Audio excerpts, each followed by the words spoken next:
Don't worry, we're not playing tennis here, though you can borrow one if you like. Hold it beside the shaft like this and grip it. It doesn't have to be strictly golf related. Just keep your left hand on top and your right hand below.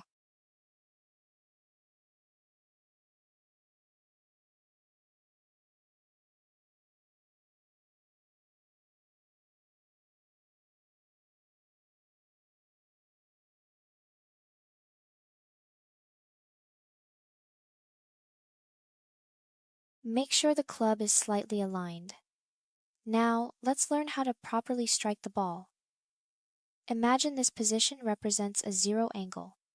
Naturally, the club itself has an inherent angle. Let's assume the club, or rather, the racket, has a 0-degree angle. What are we aiming for? We want to hit the ball so it travels downward toward the ground. Now picture where the ball rebounds off the racket. Obviously, it heads back down. From the racket, it should move forward and down, never upward. We certainly don't want to strike it in a way that sends it skyward. Now, let's show you from the front what happens during a standard swing. As you begin to rotate, say, with your wrist, you can already see the club, or rather the racket, moving well.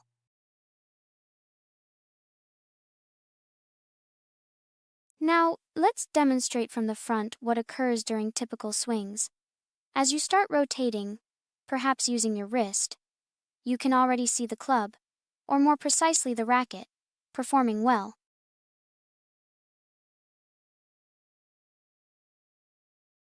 This angled club is, let's say, positioned at an angle like the body's center.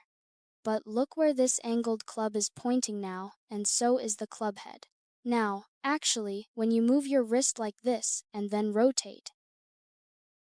So look where the club head is now. What would you need to do to actually get the club head into this position? That's an incredible wrist movement you'd need to execute consistently, which is nearly impossible. The moment you make the proper takeaway, which is exactly why I claim that, of course, you must first rotate your hips, shoulders, and arms while keeping the wrist steady. Look, here I have the club. Now it moves perfectly straight back. Previously, the club was positioned something like this.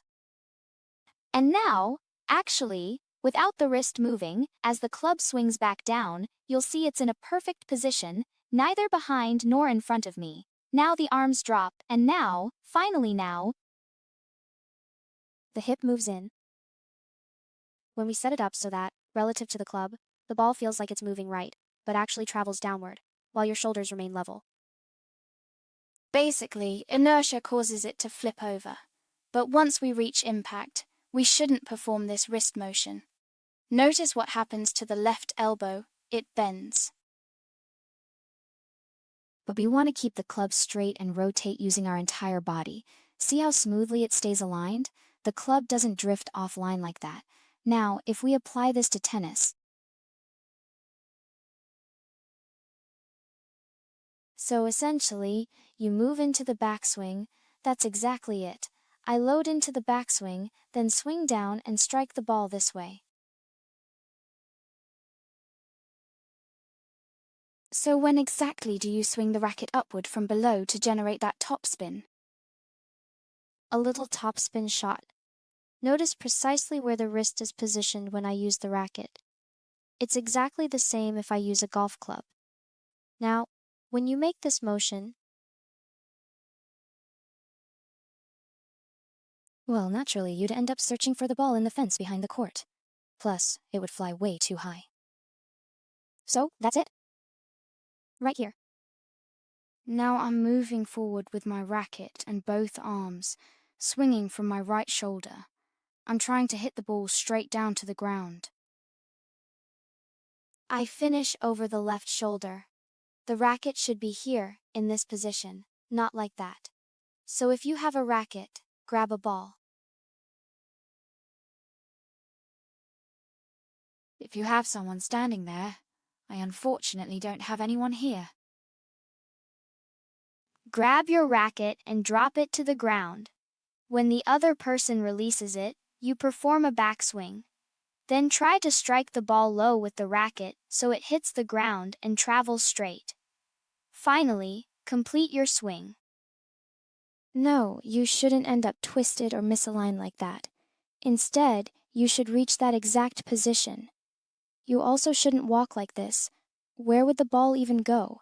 Especially if you don't have someone to toss the ball to you. And if you want to hit that ball with both hands, just grab a ball. Take a backswing. We'll make this one a bit less golf-like since we won't rotate our shoulders as much. Try swinging through, making contact with the ball, and keeping your left arm fully extended like this. Hit it so it travels straight and low. Watch me release it. See how I keep my left arm extended? I'm aiming to hit it low and forward, almost skimming the ground. I'm not trying to lob it upward. And I finish with my left shoulder. That tennis racket makes a fantastic training aid. If we try it again, you'll essentially mimic the motion of a tennis racket. It's exactly the same. You take a backswing, then drive downward while keeping your left arm fully extended here. Now I will place this rocket on the left shoulder. Observe where it ends. Consequently, when we examine that wrist, it must be positioned exactly like this. We absolutely cannot finish like this. That would be incorrect. This is wrong. This is wrong. Do not move the rocket in that manner. I'm shaking my entire arm. You see, this wrist needs to be firm. That's why we're discussing it. That the wrist needs to stay firm in golf. You shouldn't do this. That's what young kids do when they're learning tennis. And just like in golf, be careful with that. This way, down. Like this, I turn. Straight like this. Not like this, nor like this. Like this, nicely straight. Not like this, nor like this. Like this, nicely straight. I hope you enjoy this lesson with the tennis racket. Give it a try. You'll see. I hope you achieve good results. We'll definitely meet again, either on YouTube or at www.nicolegolf.cc.